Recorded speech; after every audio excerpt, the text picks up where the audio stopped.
आप हर दिन फोर्क से खाना खाते हैं, लेकिन क्या आप जानते हैं कि अमेरिका में लोग सिविल वॉर यानी गृह युद्ध के बाद ही फोर्क का इस्तेमाल करने लगे थे? क्या ये सच है या एक और इंटरनेट की अफवाह? चलिए जानते हैं इस दिलचस्प तथ्य की असली कहानी।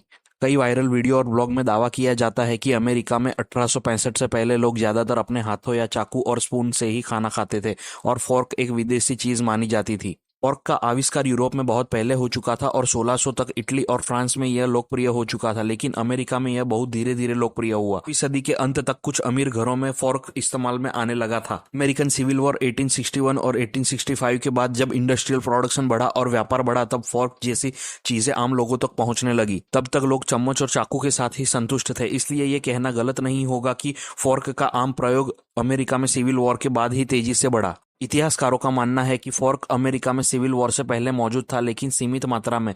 लेकिन इसका व्यापक उपयोग गृह युद्ध के बाद ही देखने को मिलता है, खासकर मिडिल क्लास में। तो अगली बार जब कोई कहे कि अमेरिका में लोग फोर्क का इस्तेमाल सिविल वॉर के बाद ही करने लगे, तो आप कह सकते हाँ, ये बात काफी हद तक सही है, लेकिन ये बदलाव धीरे धीरे हुआ और इसका श्रेय औद्योगिक क्रांति और सांस्कृतिक बदलावों को जाता है।